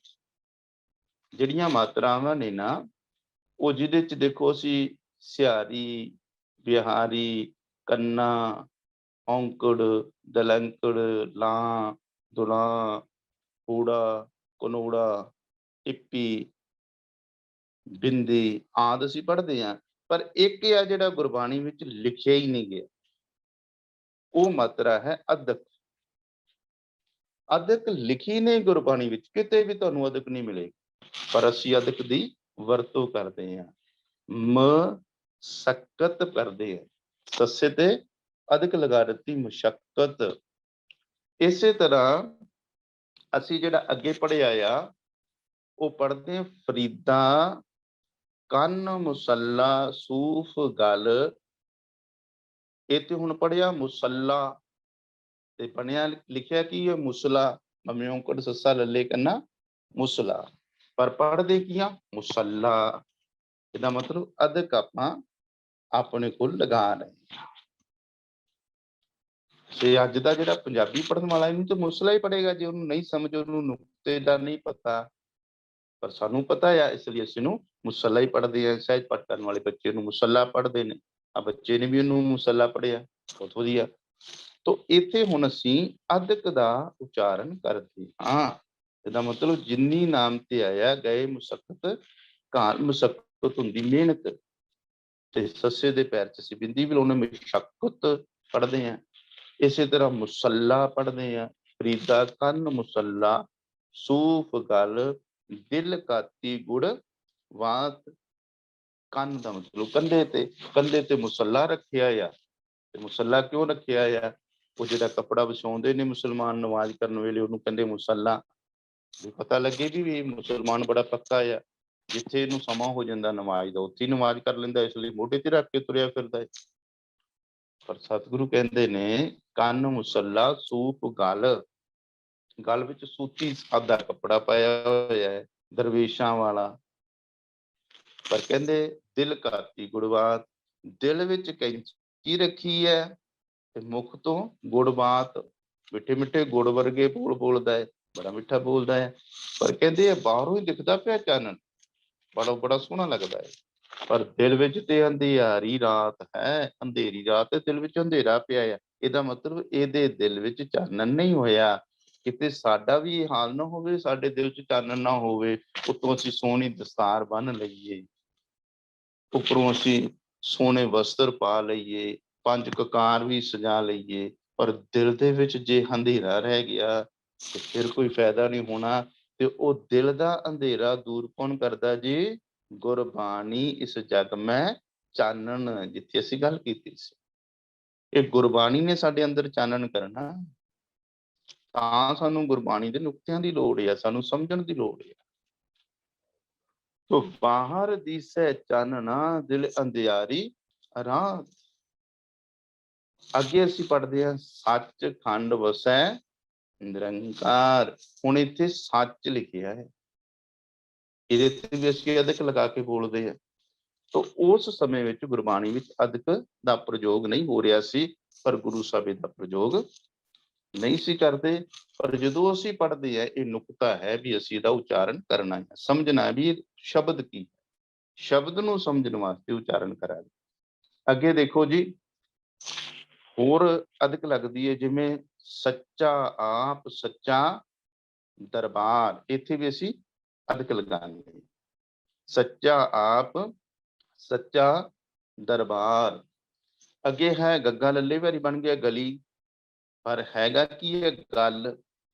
ਗੱਲੀ ਭਿਸਤ ਨਾ ਜਾਈਐ ਛੂਟੈ ਸੱਚ ਕਮਾਏ। ਮਤਲਬ ਗੱਲਾਂ ਨਾਲ। ਇੱਥੇ ਅਸੀਂ ਪੜਾਂਗੇ ਗੱਲੀ ਉੱਤੇ ਅਧਿਕ ਲਾ ਕੇ ਤੇ ਨਾਲ ਬਿੰਦੀ ਲਾ ਕੇ, ਕਿਉਂਕਿ ਬਹੁ ਵਚਨ ਹੈ ਨਾ, ਗੱਲੀ ਨਹੀਂ ਗੱਲੀ ਨਾਲ ਅਸੀਂ ਬਿੰਦੀ ਲਗਾਵਾਂਗੇ ਕਿ ਗੱਲਾਂ ਨਾਲ। ਥੱਲੇ ਲਿਖਿਆ ਹੋਇਆ ਨਾ ਜੀ, ਜਿਹੜਾ ਥੱਲੇ ਰੈਡ ਅੱਖਰਾਂ 'ਚ ਲਿਖਿਆ ਉੱਥੇ ਲਿਖਿਆ ਗੱਲੀ। ਇੱਥੇ ਹੁਣ ਗੱਲੀ ਪਿਸਤ ਨਾ ਜਾਈਏ, ਗੱਲਾਂ ਨਾਲ ਸਵਰਗ ਨਹੀਂ ਪ੍ਰਾਪਤ ਹੁੰਦਾ। ਪਿਸਤ ਕਹਿੰਦੇ ਨੇ ਬਹਿਸਤ ਨੂੰ, ਸਵਰਗ ਨੂੰ, ਤੇ ਮੁਸਲਮਾਨ ਵੀਰ ਕਹਿੰਦੇ ਨੇ। ਤੇ ਕਹਿੰਦੇ ਐਵੇਂ ਨਹੀਂ ਸਵਰਗ ਮਿਲ ਜਾਣਾ ਗੱਲਾਂ ਨਾਲ, ਸਬਬ ਗੱਲਾਂ ਨਾਲ ਰੱਬ ਨਾਲ ਨਹੀਂ ਜੁੜਿਆ ਜਾਣਾ। ਛੁੱਟੈ ਸੱਚ ਕਮਾਏ, ਸੱਚ ਦੀ ਕਮਾਈ ਕਰਕੇ ਛੁੱਟੇਗਾ। ਅੱਗੇ ਹੈ ਗੱਲੀ ਅਸੀਂ ਚੰਗੀਆਂ ਆਚਾਰੀ ਬੁਰੀਆਂ। ਇੱਥੇ ਬਿੰਦੀ ਲਾਈ ਹੋਈ ਹੈ ਗੁਰੂ ਸਾਹਿਬ ਨੇ ਬਾਣੀ ਵਿੱਚ, ਪਰ ਇਹਦੇ ਤੇ ਅਧਿਕ ਅਸੀਂ ਉਚਾਰਨ ਕਰਨ ਵੇਲੇ ਲਗਾਨੇ। ਗੱਲੀ ਅਸੀਂ ਚੰਗੀਆਂ ਆਚਾਰੀ ਬੁਰੀਆਂ। ਇਸੇ ਤਰ੍ਹਾਂ ਗੱਲਾਂ ਉੱਪਰ ਤਪਾਵਸ ਨਾ ਹੋਵਈ, ਵਿਸ ਖਾਦੀ ਤਤਕਾਲ ਮਰ ਜਾਏ। ਇਹਦਾ ਭਾਵ ਇਹ ਆ ਵੀ ਕੇਵਲ ਗੱਲਾਂ ਨਾਲ ਨਹੀਂ ਗੱਲ ਬਣਨੀ। ਜੇ ਤੁਸੀਂ ਜ਼ਹਿਰ ਖਾ ਰਹੇ ਹੋ ਤੇ ਉੱਪਰੋਂ ਗੱਲਾਂ ਬੜੀਆਂ ਚੰਗੀਆਂ ਕਰਦੇ ਪਏ ਹੋ, ਗੱਲਾਂ ਚੰਗੀਆਂ ਕਰਨ ਦੇ ਨਾਲ ਜ਼ਹਿਰ ਦਾ ਅਸਰ ਨਹੀਂ ਖਤਮ ਹੋਣਾ। ਖਾਈ ਤੇ ਜ਼ਹਿਰ ਜਾਂਦੇ ਹੋ, ਪਰ ਗੱਲਾਂ ਚੰਗੀਆਂ ਕਰੀ ਜਾਂਦੇ ਆ। ਮਨ ਅੰਦਰੋਂ ਵਿਕਾਰੀ ਹੋਇਆ ਬੈਠਾ ਹੈ, ਪਰ ਉੱਪਰੋਂ ਗੱਲਾਂ ਬੜੀਆਂ ਚੰਗੀਆਂ ਕਰੀ ਜਾਂਦੇ। ਇਹ ਨਿਆਂ ਨਹੀਂ ਹੋਣਾ। ਤਪਾਵਸ ਦੇ ਅਰਥ ਤੇ ਨਿਆਂ ਨੇ, ਗੱਲਾਂ ਨਾਲ ਨਿਆਂ ਨਹੀਂ ਹੋਣਾ। ਜੇ ਵਿਸ਼ ਜ਼ਹਿਰ ਖਾਦੀ ਤੇ ਮਰੇਗਾ, ਵਿਸ਼ ਖਾਦੀ ਤਤਕਾਲ ਮਰ ਜਾਏ। ਹੁਣ ਇਹ ਜਿਹੜੀ ਗੱਲ ਹੈ ਨਾ, ਸਤਿਗੁਰੂ ਜੀ ਸਾਨੂੰ ਸਮਝਾ ਰਹੇ ਨੇ ਵੀ ਕੇਵਲ ਗੱਲਾਂ ਨਾਲ ਨਹੀਂ ਗੱਲ ਕਰਨੀ। ਹੁਣ ਇੱਥੇ ਅਸੀਂ ਅਧਿਕ ਲਗਾਉਂਦੇ। ਅੱਗੇ ਹੁਣ ਤਪ ਪ੍ਰਸਾਦ ਸਵਈਏ ਅਸੀਂ ਪੜ੍ਹਦੇ ਆ, ਸਾਰੇ ਨਿਤਨੇਮ ਕਰਦੇ ਨਾ ਬੱਚੇ ਸਾਰੇ। ਕੋਈ ਬੱਚਾ ਮੈਨੂੰ ਇਹ ਤਪ ਪ੍ਰਸਾਦ ਸਵਈਏ ਦਾ ਪਾਠ ਜਿਹੜਾ ਆਇਆ ਨਾ, ਇਹ ਕਰਕੇ ਸੁਣਾਵੇ, ਜਿਹੜਾ ਸਲਾਈਡ ਦੇ ਉੱਤੇ ਤੁਹਾਨੂੰ ਦਿਖ ਰਿਹਾ। ਕੋਈ ਬੱਚਾ ਸੁਣਾਵੇ ਜੀ। ਹਾਂਜੀ, ਵਾਹਿਗੁਰੂ ਜੀ। ਵਾਹਿਗੁਰੂ ਜੀ ਕਾ ਖਾਲਸਾ, ਵਾਹਿਗੁਰੂ ਜੀ ਕੀ ਫਤਿਹ ਜੀ। ਤਪ ਪ੍ਰਸਾਦ ਸਵਈਏ, ਪੀਰ ਅਪਾਰ ਵੱਡੇ ਬਰਿਆਰ, ਅਵਿਚਾਰੇ ਸਾਰ ਕੀ ਤਾਰ ਪਛਇਆ, ਤੋਰਤ ਦੇਸ ਮਲਿੰਦ ਮਵਾਸਨ, ਮਾਤੇ ਗਜਾਨ ਕੇ ਮਾਨ ਮਲਇਆ, ਗਾੜੇ ਗੜਾਨ ਕੋ ਤੋੜਨ ਹਾਰ, ਸੋ ਬਾਤਨ ਹੀ ਚੱਕ ਚਾਰ ਲਵਇਆ। ਵਾਹਿਗੁਰੂ ਜੀ ਕਾ ਖਾਲਸਾ, ਵਾਹਿਗੁਰੂ ਜੀ ਕੀ ਫਤਿਹ। ਕੋਈ ਹੋਰ ਬੱਚਾ ਵੀ ਪੜ੍ਹੇਗਾ ਜੀ? ਜਿਹੜਾ ਹੋਰ ਬੱਚਾ ਕੋਈ, ਹਾਂਜੀ ਕੋਈ ਹੋਰ ਬੱਚਾ ਜੀ? ਹਾਂਜੀ ਹਾਂਜੀ ਪੜ੍ਹੋ 11 ਕੋਮਲਪ੍ਰੀਤ ਕੌਰ। ਹਾਂਜੀ ਹਾਂਜੀ। ਵਾਹਿਗੁਰੂ ਜੀ ਕੀ ਫਤਿਹ। ਵਾਹਿਗੁਰੂ ਜੀ ਕਾ ਖਾਲਸਾ, ਵਾਹਿਗੁਰੂ ਜੀ ਕੀ ਫਤਿਹ ਜੀ। ਤਪ ਪ੍ਰਸਾਦ ਸਵਈਏ, ਵੀਰ ਅਪਾਰ ਬੜੇ ਬਰਿਆਰ, ਵਿਚਾਰੇ ਸਾਰ ਕੀ ਧਾਰ ਪਛਈਆ, ਤੋਰਤ ਦੇਸ ਮਲਿੰਦ ਮਵਾਸਨ, ਮਾਤੇ ਗਜਾਨ ਕੇ ਮਾਨ ਮਲਇਆ, ਗਾੜ੍ਹੇ ਗੜਹਾਨ ਕੇ ਤੋੜਨ ਹਾਰ, ਸੁਬਾਤਨ ਹੀ ਚੱਕਚਾਰ ਲਵਇਆ। ਵਾਹਿਗੁਰੂ ਜੀ ਕਾ ਖਾਲਸਾ, ਵਾਹਿਗੁਰੂ ਜੀ ਕੀ ਫਤਿਹ। ਠੀਕ ਹੈ ਜੀ, ਤੁਸੀਂ ਜਿਹੜੇ ਨਾ ਕੋਸ਼ਿਸ਼ ਕੀਤੀ ਹੈ ਵੀ ਜਿਵੇਂ ਲਿਖਿਆ ਉਸੇ ਤਰ੍ਹਾਂ ਪੜ੍ਹੀਏ ਦੋਨਾਂ ਬੱਚਿਆਂ ਨੇ, ਬੜੀ ਚੰਗੀ ਗੱਲ ਹੈ। ਪਰ ਇੱਕ ਰੂਲ ਹੈ ਗੁਰਬਾਣੀ ਦਾ, ਇੱਥੇ ਪਛਾਇਆ ਨਹੀਂ, ਪਛਈਆ। ਇੱਥੇ ਤੁਸੀਂ ਕੋਸ਼ਿਸ਼ ਕੀਤੀ ਪੜ੍ਹਨ ਦੀ, ਪਛਾਇਆ ਨਹੀਂ ਪੜ੍ਹਿਆ, ਪਛਈਆ ਪੜ੍ਹਿਆ। ਤੋ ਇੱਥੇ ਹੁਣ ਵੀਰ ਅਪਾਰ ਬੜੇ ਬਰਿਆਰ, ਅਬਚਾਰੇ ਸਾਰ ਕੀ ਧਾਰ ਪਛਈਆ। ਆ ਦੇਖੋ ਜੀ, ਪਛਈਆ। ਉਸ ਤੋਂ ਬਾਅਦ ਆ ਗਿਆ ਲਵਈਆ, ਫਿਰ ਮਲਈਆ। ਇਹ ਸ਼ਬਦ ਨੇ। ਇਹਨੂੰ ਹੁਣ ਅਸੀਂ ਪਛਾਇਆ, ਲਵਾਇਆ ਜਾਂ ਲਵਈਆ ਜਾਂ ਮਲਇਆ ਨਹੀਂ ਪੜ੍ਹਿਆ, ਇਹਨੂੰ ਪਛਈਆ ਪੜ੍ਹਦੇ ਸੀ। ਇੱਕ ਰੂਲ ਹੈ, ਜੋ ਨੁਕਤਾ ਹੈ ਉਹ ਇਹ ਹੈ, ਗ੍ਰਾਮਰ ਇਹ ਕਹਿੰਦੀ ਹੈ ਕਿ ਜਦੋਂ ਯਈਏ ਤੋਂ ਪਹਿਲੇ ਅੱਖਰ ਨੂੰ ਅਧਿਕ ਲੱਗ ਜਾਵੇ। ਇਹ ਪ੍ਰਿੰਸੀਪਲ ਸਾਹਿਬ ਸਿੰਘ ਨੇ, ਗਿਆਨੀ ਜੋਗਿੰਦਰ ਸਿੰਘ ਤਲਵਾੜਾ ਜੀ ਨੇ ਤੇ ਗਿਆਨੀ ਹਰਬੰਸ ਸਿੰਘ ਜੀ ਨੇ, ਤਿੰਨਾਂ ਨੇ ਇਹ ਗੱਲ ਨੂੰ ਰਿਪੋਰਟ ਕੀਤਾ, ਲਿਖਿਆ ਹੈ। ਜਦੋਂ ਯਈਏ ਤੋਂ ਪਹਿਲਾਂ ਅਧਿਕ ਆ ਜਾਵੇ ਤਾਂ ਜਈਆ ਈੜੀ ਦੀ ਬਿਹਾਰੀ ਵਿੱਚ ਬਦਲ ਜਾਂਦਾ ਹੈ। ਈੜੀ ਬਿਹਾਰੀ ਸ਼ਬਦ ਵਿੱਚ ਬਦਲ ਜਾਂਦਾ ਹੈ। ਤੇ ਜਿਹੜਾ ਕੰਨਾ ਆ ਉਹ ਫਿਰ ਕੰਨਾ ਆਪਣੀ ਸੁਰ ਵਿੱਚ ਆ ਜਾਂਦਾ ਹੈ, ਆਪਣੀ ਸੁਰ ਵਿੱਚ ਬਦਲ ਜਾਂਦਾ ਆ। ਕੰਨੇ ਦੀ ਸੁਰ ਕਿਹੜੀ ਹੈ ਜੀ? ਜਦੋਂ ਆਪਾਂ ਇਹਨਾਂ ਕੰਨੇ ਨੂੰ ਪੜ੍ਹਦੇ ਆ, ਮਾਤਰਾਵਾਂ ਪੜ੍ਹਦੇ ਆ, ਹਿੰਦੀ ਵਾਲੇ ਵੀ ਪੜ੍ਹਦੇ ਆ, ਕ ਕਾ, ਕੱਕੇ ਨੂੰ ਕੰਨਾ ਕਾ, ਹਨਾ, ਉਹ ਪੜ੍ਹਦੇ ਨੇ। ਇਹਦੀ ਜਿਹੜੀ ਆ ਧੁਨ ਹੈ ਆ, ਕੰਨੇ ਦੀ ਆ, ਜਦੋਂ ਅਸੀਂ ਆੜੇ ਕੰਨੇ ਦੀ ਧੁਨ ਆ ਉਹ ਆ ਆ, ਇਹਦੀ ਆਪਣੀ ਸੁਰ ਆ ਆ ਅਸੀਂ ਪੜ੍ਹਦੇ ਆ ਨਾ। ਤੋ ਇੱਥੇ ਹੁਣ ਉਹ ਆਪਣੀ ਸੁਰ ਲੈ ਲੈਂਦਾ।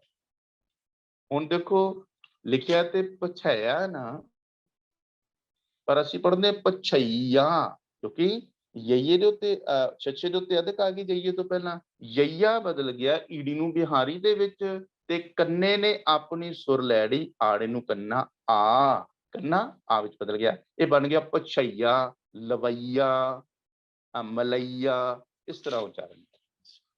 ਇਹ ਨੁਕਤਾ ਯਾਦ ਰੱਖਣ ਵਾਲਾ ਹੈ। ਜਦੋਂ ਯਈਏ ਤੋਂ ਪਹਿਲਾਂ, ਇਹ ਗੁਰਬਾਣੀ ਵਿੱਚ ਵੀ ਕੰਮ ਕਰਦਾ ਨੁਕਤਾ, ਜਈਏ ਤੋਂ ਪਹਿਲਾਂ ਅਧਿਕ ਹੋ ਜਾਵੇ ਤੇ ਯਈਆ ਈੜ ਨੂੰ ਬਿਹਾਰੀ ਵਿੱਚ ਤਬਦੀਲ ਹੋ ਜਾਂਦਾ, ਤੇ ਜੇ ਕੰਨਾ ਲੱਗਾ ਹੋਵੇ ਤਾਂ ਆੜੇ ਨੂੰ ਕੰਨਾ ਆ ਜਾਂਦਾ ਹੈ, ਕੰਨਾ ਆਪਣੀ ਸਵਰ ਲੈ ਲੈਂਦਾ ਹੈ।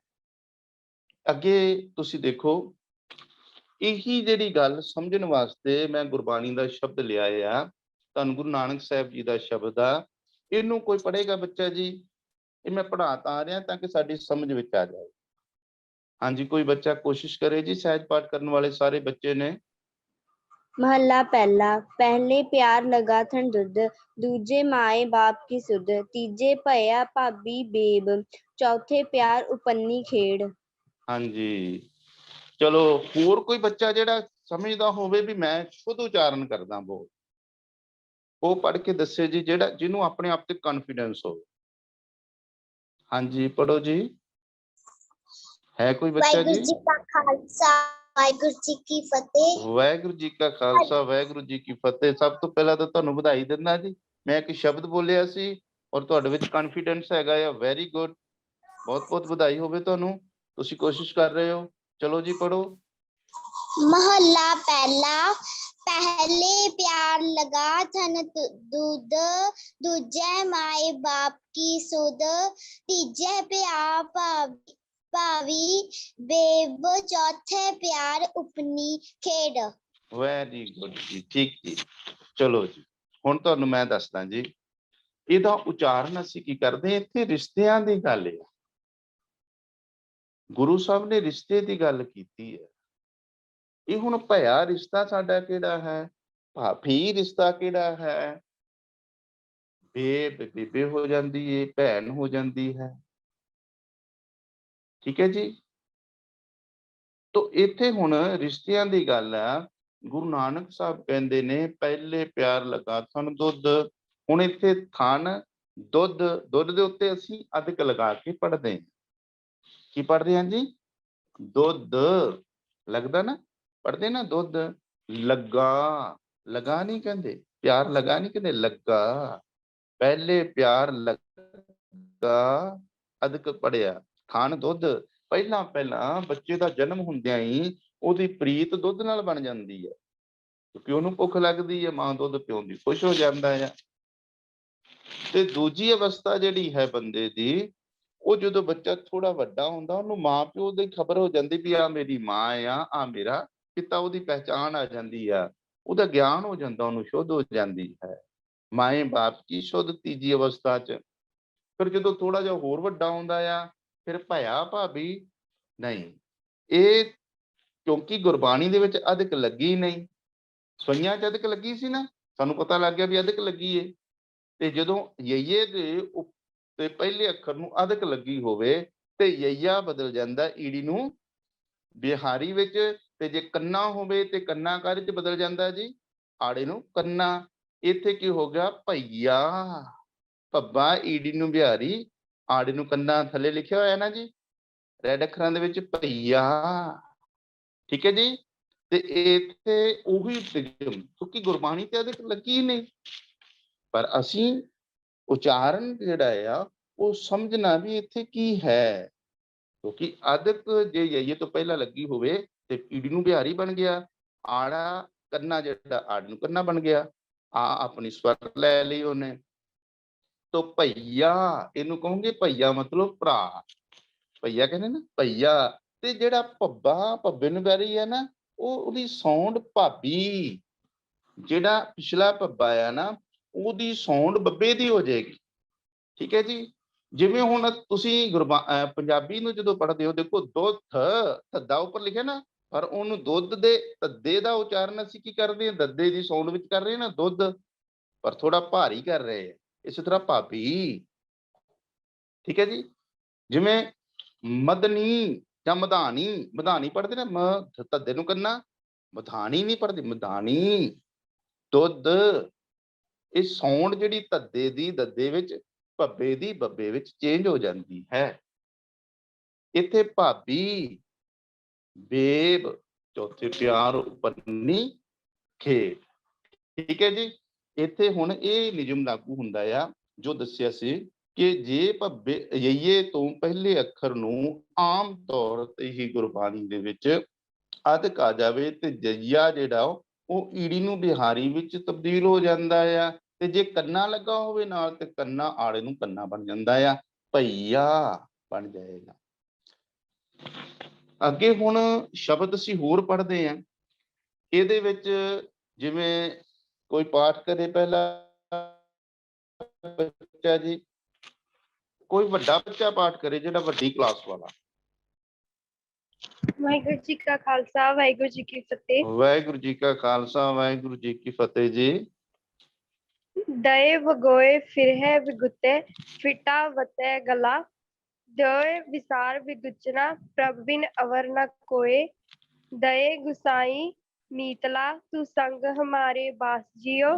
ਦੋਈ ਕੁਦਰਤ ਸਾਜੀਐ, ਕਰ ਆਸਨ ਡਿਠੋ ਚਾਓ। ਵਾਹਿਗੁਰੂ ਜੀ ਕਾ ਖਾਲਸਾ, ਵਾਹਿਗੁਰੂ ਜੀ ਕੀ ਫਤਿਹ। ਠੀਕ ਹੈ ਜੀ।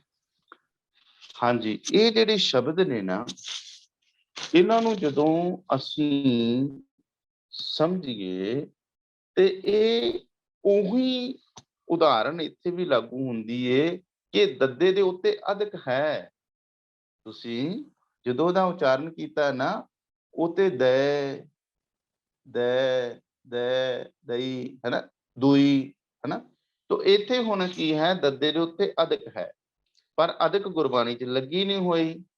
ਇਸ ਕਰਕੇ ਜਿਹੜਾ ਜਈਆ ਹੈ ਉਹ ਈੜੀ ਨੂੰ ਬਿਹਾਰੀ ਬਣ ਜਾਏਗਾ, ਕੰਨਾ ਹੈ ਹੀ ਕੋਈ ਨਹੀਂ।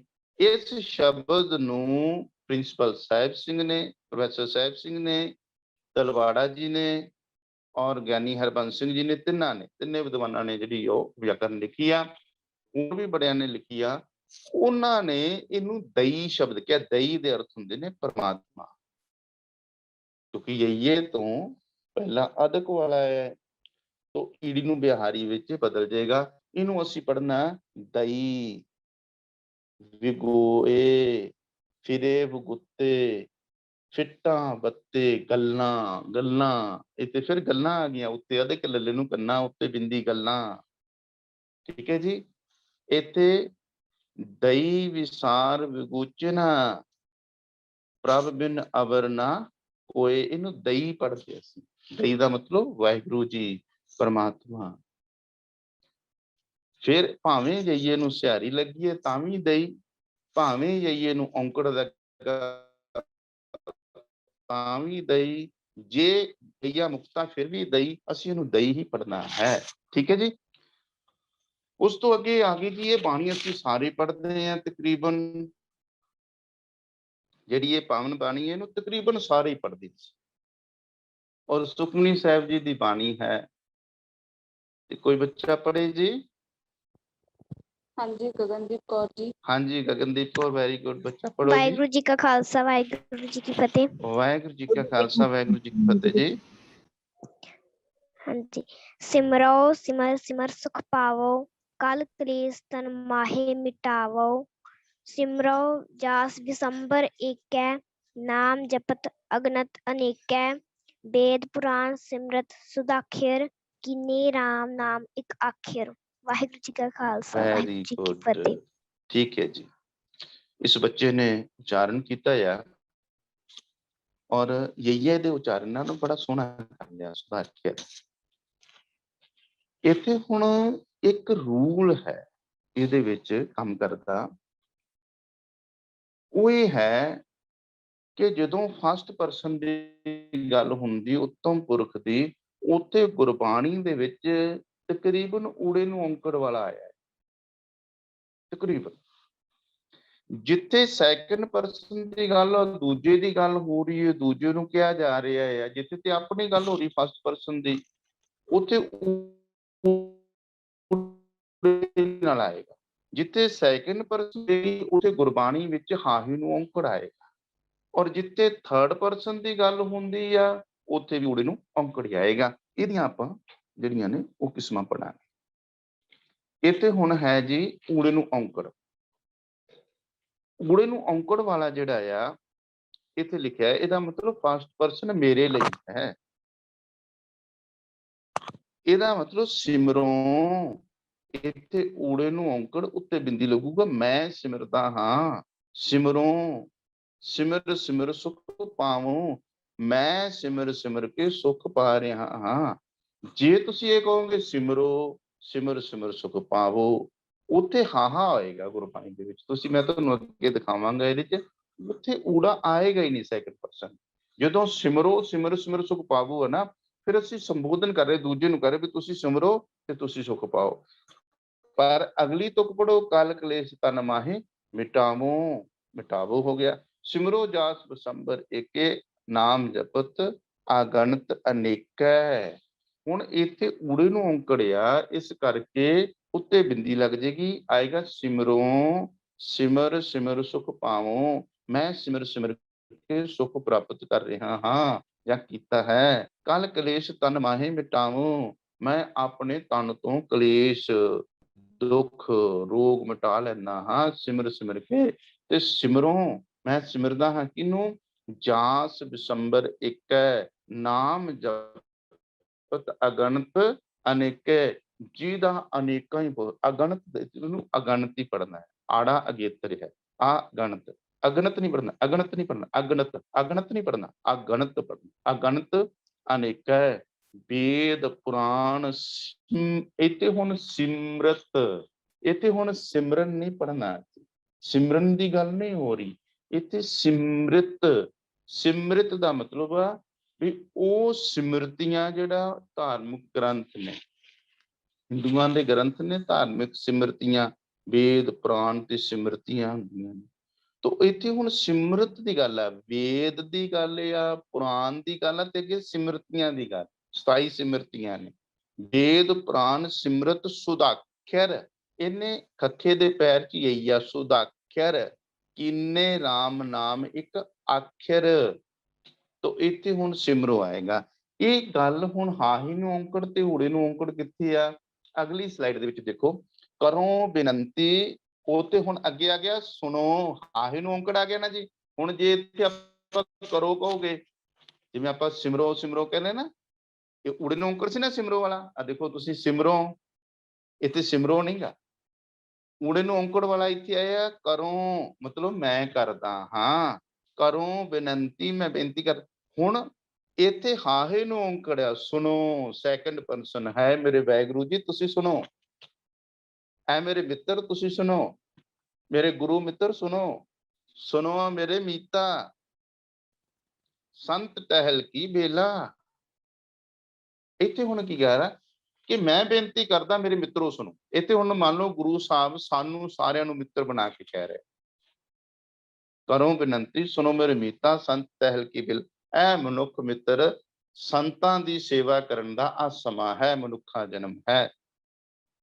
ਇਹ ਅਗਲੀ ਗੱਲ ਆ ਕਿ ਤੁਮ ਕਰੋ, ਇੱਥੇ ਹੁਣ ਤੁਮ ਆ ਨਾ, ਇੱਥੇ ਕਰੋ ਨਹੀਂ, ਊੜਾ ਨਹੀਂ ਆਏਗਾ, ਕਿਉਂਕਿ ਮੈਂ ਨਹੀਂ ਗਾ, ਤੁਮ ਸੈਕੰਡ ਪਰਸਨ ਆ ਗਿਆ, ਇਸ ਕਰਕੇ ਹਾਹੀ ਨੂੰ ਔਂਕੜ ਹੀ ਆਏਗਾ। ਤੁਸੀਂ ਗੁਰਬਾਣੀ ਦਾ ਪਾਠ ਕਰਦੇ ਕਰਦੇ ਦੇਖਣਾ, ਊੜੇ ਨੂੰ ਔਂਕੜ ਕਿੱਥੇ ਆ ਰਿਹਾ, ਹਾਹੀ ਨੂੰ ਔਂਕੜ ਕਿੱਥੇ ਆ ਰਿਹਾ।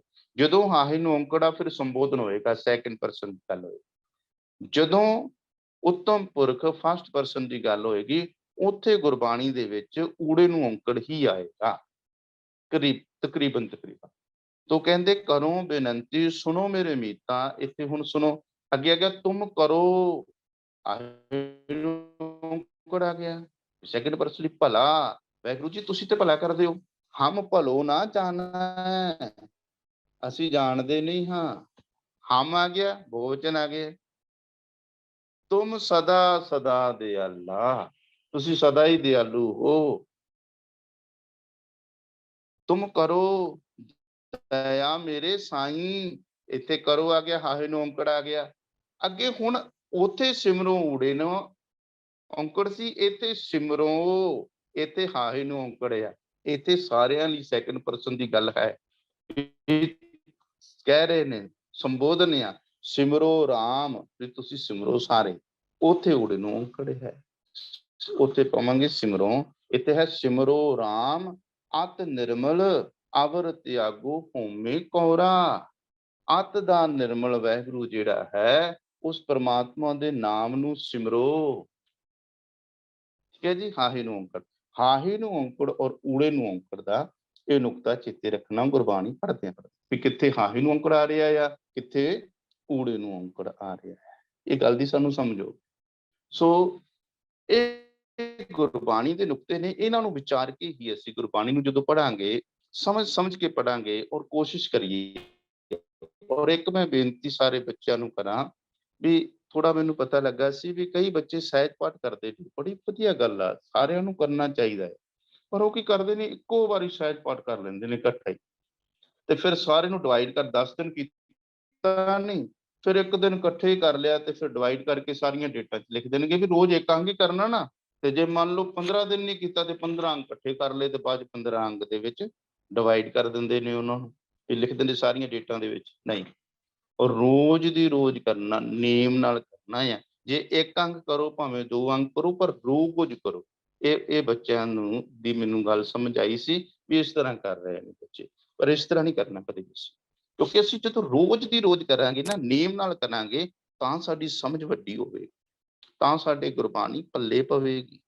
ਜੇ ਅਸੀਂ ਇੱਕ ਦਿਨ ਮੰਨ ਲਓ 15 ਦਿਨ ਦਾ ਕੰਮ ਇੱਕ ਦਿਨ 'ਚ ਕਰ ਰਹੇ, ਪਰ ਖਾਲੀ ਨਾਲ ਕਰਾਂਗੇ, ਟਾਈਮ ਵੱਧ ਦੇਵਾਂਗੇ, ਤੇ ਫਿਰ ਅਸੀਂ ਡਿਵਾਈਡ ਕਰਾਂਗੇ, ਦੋਨੋਂ ਗਲਤ ਕੰਮ ਕਰਦੇ ਪਏ। ਤੇ ਇਸ ਲਈ ਰੋਜ਼ ਦੀ ਰੋਜ਼ ਕਰਨਾ ਆ, ਭਾਵੇਂ ਇੱਕ ਅੰਗ ਹੀ ਕਰੋ। ਠੀਕ ਹੈ ਜੀ। ਇੱਥੇ ਹੁਣ ਇਹਨਾਂ ਗੱਲਾਂ ਦਾ ਅਸੀਂ ਧਿਆਨ ਰੱਖਣਾ ਆ। ਜਦੋਂ ਅਸੀਂ ਇਹਨਾਂ ਗੱਲਾਂ ਦਾ ਧਿਆਨ ਰੱਖਾਂਗੇ ਤੇ ਫਿਰ ਸਾਨੂੰ ਗੁਰਬਾਣੀ ਦੀ ਸਮਝਣ ਦੀ ਗੱਲ ਆਏਗੀ, ਕਿਉਂਕਿ ਸਮਝਣ ਤੋਂ ਬਿਨਾਂ, ਮੈਂ ਫਸਟ ਵਿੱਚ ਕਿਹਾ ਸੀ ਕਿ ਜਦੋਂ ਤੱਕ ਸਮਝ ਨਹੀਂ ਆਉਂਦੀ, ਸਾਡੇ ਅੰਦਰ ਪ੍ਰਕਾਸ਼ ਨਹੀਂ ਆਵੇਗਾ। ਗੁਰਬਾਣੀ ਸਾਡੇ ਲਈ ਚਾਨਣ ਹੈ, ਪਰ ਚਾਨਣ ਕਦੋਂ ਹੋਏਗਾ, ਜਦੋਂ ਸਮਝ ਹੋਏ। ਧਿਆਨ ਦੇਣਾ, ਇੱਕ ਉਦਾਹਰਨ ਛੋਟੀ ਜਿਹੀ ਦਿੰਦਾ, ਕੇਵਲ ਉਦਾਹਰਨ ਹੀ ਹੈ ਇਹਨੂੰ ਸਮਝਣ ਵਾਸਤੇ। ਮੰਨ ਲਓ ਟਿਊਬਲਾਈਟ ਜਿਹੜੀ ਆ ਜਾਂ ਬਲਬ ਹੈ, ਉਹ ਪ੍ਰਕਾਸ਼ ਦਿੰਦਾ ਹੈ ਨਾ। ਅਸੀਂ ਟਿਊਬਲਾਈਟ ਨੂੰ ਆਪਣੇ ਹੱਥ ਵਿੱਚ ਫੜ ਲਈਏ ਤੇ ਉਹਦਾ ਕਨੈਕਸ਼ਨ ਜਿਹੜਾ ਅਸੀਂ ਟਿਊਬਲਾਈਟ ਦਾ ਬਿਜਲੀ ਨਾਲ ਨਹੀਂ ਲਗਾਉਂਦੇ, ਤੇ ਉਹ ਪ੍ਰਕਾਸ਼ ਨਹੀਂ ਦੇਵੇਗੀ।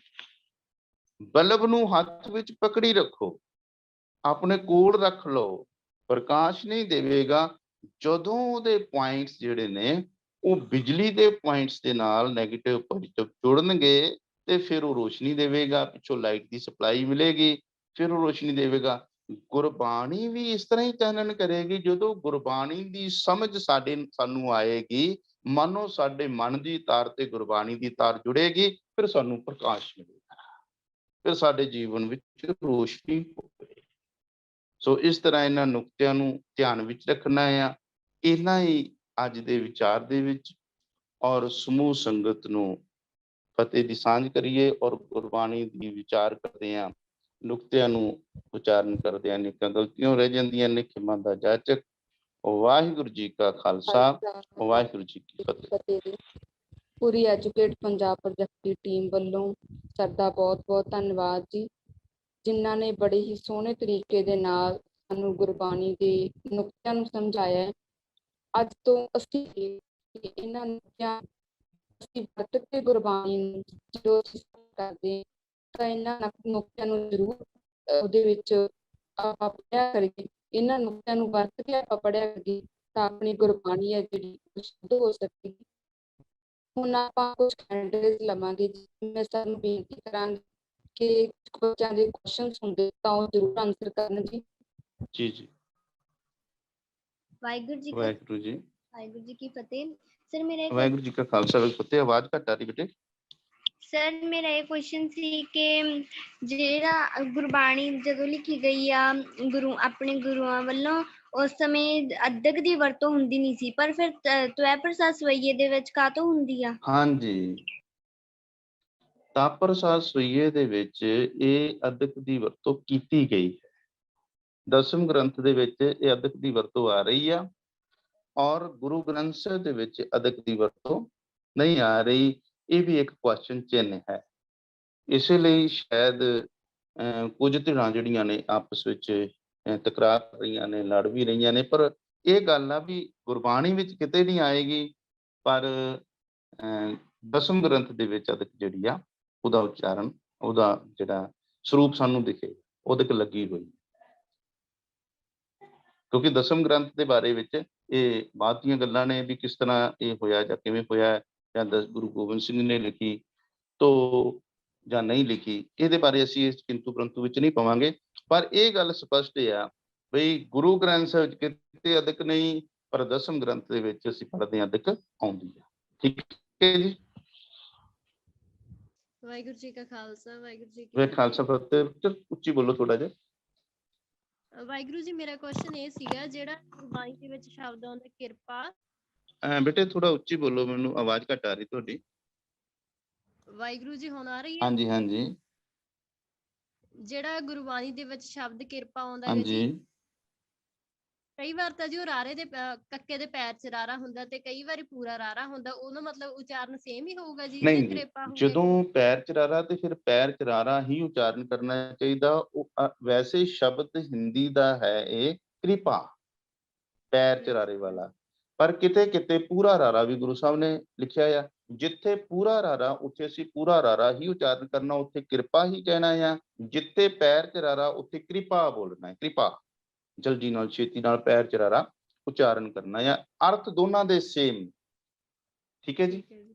ਹਾਂਜੀ, ਵਾਹਿਗੁਰੂ ਜੀ ਕਾ ਖਾਲਸਾ, ਖਾਲਸਾ ਵਾਹਿਗੁਰੂ ਜੀ ਕੀ ਫਤਿਹ ਜੀ। ਵਾਹਿਗੁਰੂ ਜੀ ਕਾ ਖਾਲਸਾ, ਵਾਹਿਗੁਰੂ ਜੀ ਕੀ ਫਤਿਹ। ਬਹੁਤ ਵਧੀਆ ਹਰਮੀਤ ਸਾਹਿਬ, ਵਾਹਿ ਖਾਲਸਾ ਵਾਹਿ ਫਤਿਹ ਜੀ। ਸਾਡਾ ਇਹ ਬਾਣੀ ਸੋਧਣ ਦੇ ਵਿੱਚ ਸਾਡੀ ਸਿੱਖਿਆ ਦਿੱਤੀ ਸਾਨੂੰ, ਸਾਂਝ ਕਰੀਜੈ ਗੁਣੈ ਕੇਰੀ ਛੋੜ ਬਣੀਏ, ਤੋ ਆਪਾਂ ਨੇਕੀਆਂ ਨਾਲ ਪਾਈਏ ਤੇ ਪਾਪਾਂ ਨੂੰ ਤਿਆਗ ਕੇ ਸਾਈਂ ਦੇ ਰਾਹ ਟੁਰੀਏ।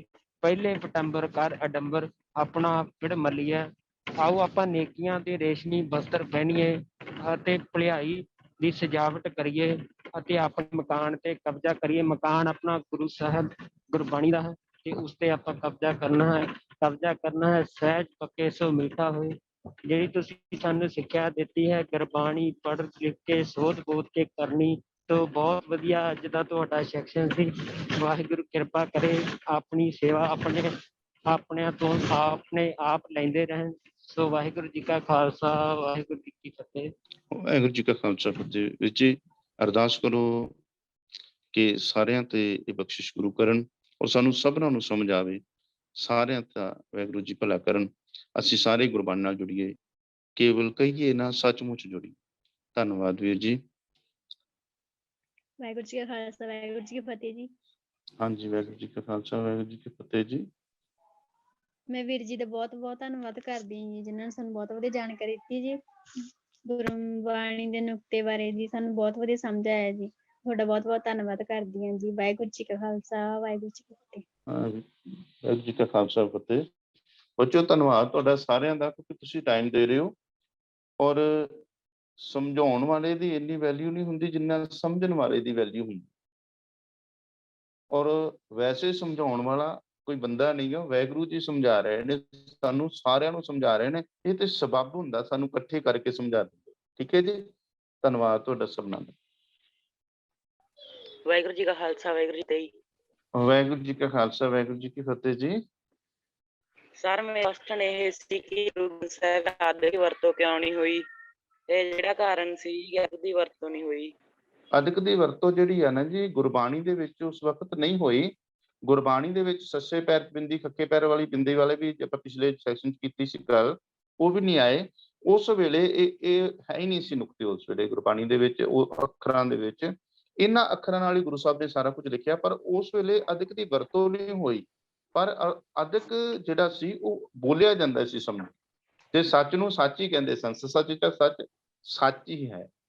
ਠੀਕ ਹੈ, ਇਸੇ ਤਰ੍ਹਾਂ ਗੱਲਾਂ ਸ਼ਬਦ ਦੇ ਉੱਤੇ ਅਸੀਂ ਜਦੋਂ ਅੱਜ ਪੜਾਂਗੇ ਤੇ ਗੱਲਾਂ ਉਸ ਵੇਲੇ ਉਚਾਰਨ ਜ਼ਰੂਰ ਹੁੰਦਾ ਸੀ, ਉਹਨੂੰ ਉਸ ਤਰ੍ਹਾਂ ਭਾਰੀ ਕਰਕੇ ਬੋਲਦੇ ਸੀਗੇ, ਪਰ ਅਦਕ ਦੀ ਉਸ ਵੇਲੇ ਵਰਤੋਂ ਨਹੀਂ ਕੀਤੀ ਕਿ ਉਸ ਵੇਲੇ ਅਦਕ ਦੀ ਅਣਹੋਂਦ ਕਹਿ ਸਕਦੇ ਹਾਂ ਵੀ ਉਸ ਵੇਲੇ ਨਹੀਂ ਸੀ ਅਦਕ ਹੋਂਦ ਵਿੱਚ ਆਏ। ਜੀ ਬਹੁਤ ਧੰਨਵਾਦ ਵੀਰ ਜੀ। ਸੋ ਸਾਰੇ ਹੀ ਪਾਰਟਿਸਪੈਂਟ ਦਾ, ਸਪੈਸ਼ਲੀ ਵੀਰ ਹਰਮੀਤ ਸਿੰਘ ਜੀ ਦਾ ਬਹੁਤ ਬਹੁਤ ਧੰਨਵਾਦ। ਸੋ ਸਾਰਿਆਂ ਨੂੰ ਬੇਨਤੀ ਜੀ, ਕੱਲ ਨੂੰ ਫਿਰ ਸਾਰਿਆਂ ਨੇ ਸਮੇਂ ਸਿਰ ਜੁਆਇਨ ਕਰਨਾ ਜੀ। ਬਹੁਤ ਧੰਨਵਾਦ ਜੀ। ਵਾਹਿਗੁਰੂ ਜੀ ਕਾ ਖਾਲਸਾ, ਵਾਹਿਗੁਰੂ ਜੀ ਕੀ ਫਤਿਹ ਜੀ।